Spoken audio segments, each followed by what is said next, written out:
খোলা আকাশের নিচেই আরও একটি রাত কেটে গিয়েছে। বিকাশ ভবনের সামনের রাস্তাতেই দিনযাপন, আন্দোলনে অনড় রয়েছেন চাকরিহারারা। হকের চাকরি ফেরানোর দাবিতে চলছে আন্দোলন। মুখ্যমন্ত্রীর সাক্ষাৎ চাইছেন চাকরিহারারা। লাগাতার বিকাশ ভবনের সামনে তাদের এই আন্দোলন, অবস্থানে অনড় রয়েছেন তারা। খোলা আকাশের নিচে আরও একটি রাত তারা কাটিয়েছেন। এই মুহূর্তে আন্দোলনে অনড় রয়েছেন চাকরিহারারা। হকের চাকরি ফেরানোর দাবিতেই তো চলছে আন্দোলন। এই মুহূর্তে সেই ছবিও আপনাদেরকে দেখাচ্ছি। রেশমি সরাসরি আমাদের প্রতিনিধি আমাদের সঙ্গে রয়েছে একেবারে গ্রাউন্ড জিরো থেকে। রেশমি, কি চাইছেন তারা এই মুহূর্তে?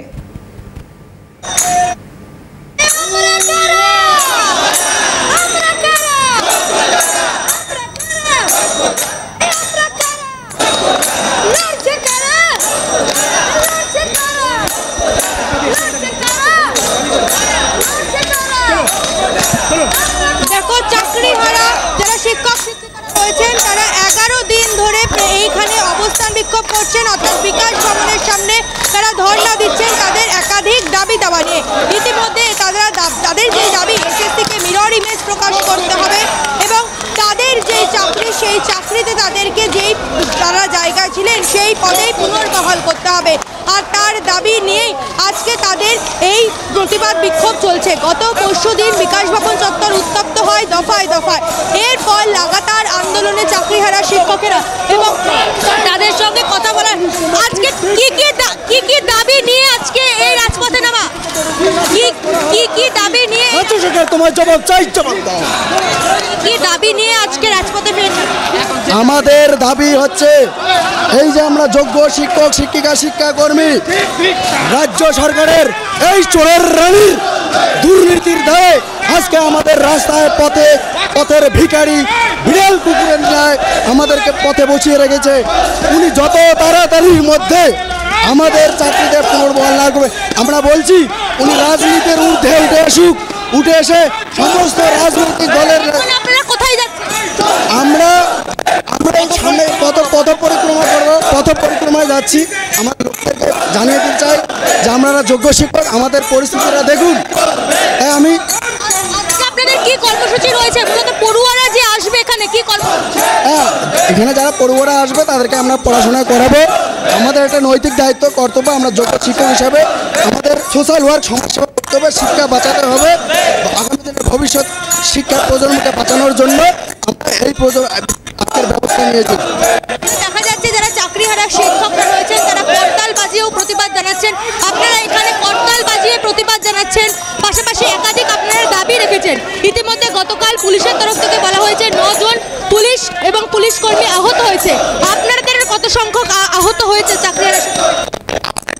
100 শিক্ষক শিক্ষিকারা তার মধ্যে প্রায় 30 জন আর আমরা এই সেই কারণে রেশমি, যে ছবি তুমি তুলে ধরবার চেষ্টা করছো এবং গত পরশু যে ছবি উঠে এসেছিল, অর্থাৎ বিকাশ ভবন চত্বর দফায় দফায় উত্তপ্ত হয়ে উঠেছিল, চাকরিহারারা তারা রীতিমতো পুলিশের সঙ্গে ধস্তাধস্তিতে জড়িয়ে পড়ে, গেট ভেঙে ভিতরে ঢুকবার চেষ্টা এবং তারপরেই রীতিমতো উত্তাল হয়েছে এলাকা। বিকাশ ভবন চত্বরে যারা কর্মীরা রয়েছিলেন, অন্যান্য কর্মীরা তারা অবরুদ্ধ হয়ে পড়েছিলেন। গতকাল পুলিশের তরফ থেকে সেই বিষয়ে সাংবাদিকদের সম্মুখীন গতকাল পুলিশ সাংবাদিক সম্মেলনের মুখোমুখি হয়েছিল এবং এই মুহূর্তে আজ আবারও কি বলছেন তারা শুনব।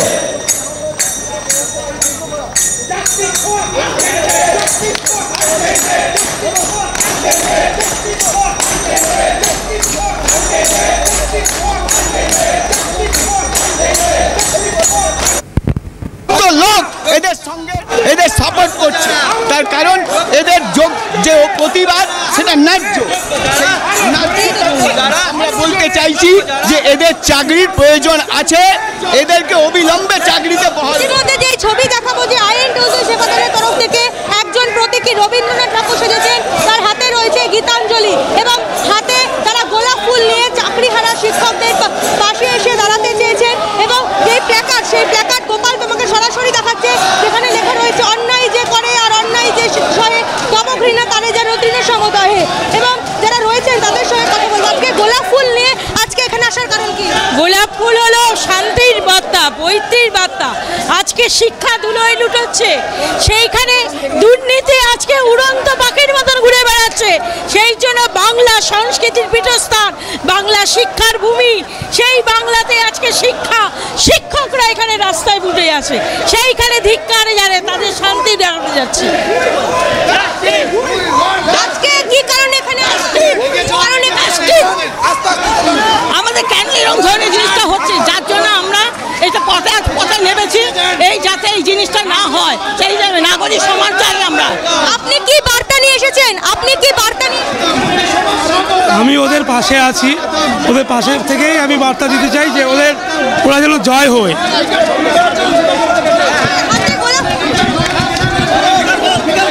আজকে আমরা রবীন্দ্রনাথ ঠাকুরকে হাজির হয়েছি মুক্তধারা নিয়ে। আপনারা দেখেছেন শিক্ষককে মারা, তার মানে রবীন্দ্র গুরুকে মারা, আমাদের স্বামী বিবেকানন্দকে মারা, আমাদের বিদ্যাসাগরকে মারা হয়েছে। এই জন্যে আজকে রবীন্দ্রনাথ ঠাকুর নিচে এসে গোলাপ ফুল নিয়ে এদের কাছে সাপোর্ট। আমি ওদের পাশে থাকতে চাই, পাশে থাকছি, এটাই বলবো।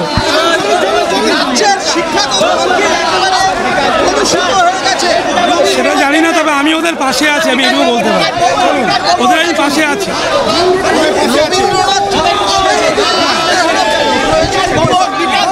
শিক্ষার জন্য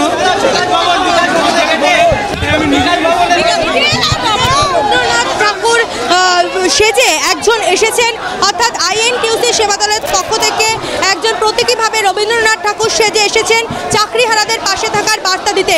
তাদের হাতে রয়েছে গোলাপ ফুল। অর্থাৎ গত পরশুদিন বিকাশ ভবনে যে ঘটনা ঘটে, চাকরিহারা শিক্ষকেরা যে অভিযোগ বারংবার করে যে তাদের ওপর লাঠিচার্জ করা হয়েছিল পুলিশের তরফ থেকে, অর্থাৎ এই ঘটনার প্রতিবাদে INTUC সেবা দল আজকে যারা চাকরিহারা শিক্ষকেরা রয়েছেন তাদের পাশে দাঁড়াতে, তাদের সহমর্মিতা জানাতে এসছে, হাতে গোলাপ ফুল নিয়ে তারা এসছে এবং তারা ইতিমধ্যে বিকাশ ভবনের গেটের সামনে যাবেন। পাশাপাশি যারা চাকরিহারা শিক্ষকেরা রয়েছেন তারাও রয়েছেন। চাকরিহারা শিক্ষকেরা তাদের যেই দাবি, অর্থাৎ ইতিমধ্যে SSC-কে মিরর ইমেজ প্রকাশ করতে হবে, পাশাপাশি তারা বলেছেন কোনোভাবেই তারা নতুন পরীক্ষায় বসবেন না।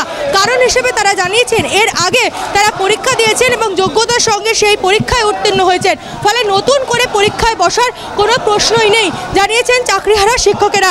এবং তারা পুলিশের বিরুদ্ধেও যেরকম ক্ষোভ উগরে দিয়েছেন রাজ্য সরকারের বিরুদ্ধে। পাশাপাশি তোমাকে জানিয়ে রাখবো, আজকে তাদের একটি কর্মসূচি রয়েছে। মূলত তারা যে স্কুলে পড়ান সেই স্কুলের কিছু ছাত্রছাত্রীরা আসবেন এখানে তাদের পাশে দাঁড়াতে, অর্থাৎ শিক্ষক শিক্ষিকাদের, চাকরিহারা শিক্ষক শিক্ষিকাদের পাশে দাঁড়াতে। পাশাপাশি তারা এখানে ক্লাসরুম খুলবেন, অর্থাৎ অস্থায়ী ক্লাসরুমের মাধ্যমে পাঠদান দেবেন সেই সকল পড়ুয়াদের যে স্কুলে তারা চাকরি করেন। এবং গতকাল দেখা গিয়েছিল গণকনভেনশনের ডাক দিয়েছিলেন তারা, সেখানে উপস্থিত হয়েছিলেন সমাজের বিভিন্ন স্তরের ব্যক্তিত্বরা এবং যারা চাকরিহারা শিক্ষক রয়েছেন তাদের সঙ্গে ফের কথা বলে নেওয়ার চেষ্টা করব যে আজকে আপনাদের পড়ুয়াদের আপনারা ডেকেছেন, এখানেই পাঠদান দেবেন, বিকাশ ভবনের সামনে রাস্তায় পাঠদান দেওয়ার কারণ কি? একদমই ঠিকই শুনেছেন, যেখানে আমাদের থাকার কথা ছিল, আমাদের স্কুলে যেখানে আমরা পড়ানোর সুযোগ ছিল, সেই সুযোগ যখন এই রাজ্য সরকারের দুর্নীতির জন্য আমাদের হাত থেকে চলে যাচ্ছে, তাই আমরা ঠিক করেছি তার সামনেই আমরা রাস্তার মধ্যেই পড়ুয়াদের পাঠদান করব, তাদের নীতি শিক্ষা দেবো, যাতে তারা বড় হয়ে এই ধরনের মিথ্যাচারের আশ্রয় না নেয়, তারা যেন প্রকৃত মানুষ হওয়ার সুযোগ পায়, চেষ্টা করে, সেই চেষ্টা করে যাবে। দেখো, তারা আজকে নীতিবোধের শিক্ষা দেবেন মূলত তাদের পড়ুয়াদের। ইতিমধ্যে তুমি দেখতে পাচ্ছ বিকাশ ভবনের গেটের সামনে উপস্থিত হয়েছেন INTUC সেবা দলের যারা সদস্যরা রয়েছেন এবং একদিকে রয়েছে পুলিশের কড়া নিরাপত্তা, র্যাফ রয়েছে বিকাশ ভবনের প্রধান গেটের সামনে। সেই ছবি সরাসরি গোপাল তাওয়াদার তোমাকে তুলে ধরছে, যাতে কোনো রকম অপ্রীতিকর ঘটনা না ঘটে। কারণ গত পরশুদিন দফায় দফায় উত্তপ্ত হয়েছিল বিকাশ ভবন চত্বর এবং ইতিমধ্যে তুমি দেখতে পাচ্ছ তারা চাকরিহারা শিক্ষকেরা রয়েছেন, তারাও তাদের যে দাবিগুলি সেই দাবিগুলি একাধিকবার জানিয়েছেন এবং যারা চাকরিহারা শিক্ষকেরা রয়েছেন তারা বারংবার বলেছেন যে তাদের যেই দাবি সেই দাবি যতক্ষণ না পূর্ণ হচ্ছে তারা কিন্তু তাদের এই আন্দোলন জারি রাখবেন। গত 11 দিন ধরে লাগাতার বিকাশ ভবনের সামনে তারা ধর্ণা দিচ্ছেন এবং তারা বলছেন, ছবি আমরা দর্শকদেরকে দেখাচ্ছি বিকাশ ভবন চত্বরের সামনে ইতিমধ্যেই তারা যে এখানে এসে পৌঁছেছেন এবং তার পাশাপাশি এই বিকাশ ভবন চত্বরের সামনেই তারা লাগাতার অবস্থানে অনড় রয়েছেন। আজ প্রতীকী রবীন্দ্রনাথ তারাও বিক্ষোভে অংশ নিয়েছেন এবং প্রতীকী রবীন্দ্রনাথ সাজিয়ে রীতিমতো শিক্ষার মান উন্নয়নের বার্তা দেওয়া হচ্ছে এবং যারা চাকরি হারিয়েছেন, যারা স্কুল ক্লাসরুম ছেড়েছেন, আজ তারা বিকাশ ভবন চত্বরে পাঠদান করবেন, সেই কর্মসূচিও রয়েছে তাদের। আপাতত ধন্যবাদ জানাবো রেশমি, তবে পরবর্তী কর্মসূচির দিকে নজর থাকবে অবশ্যই।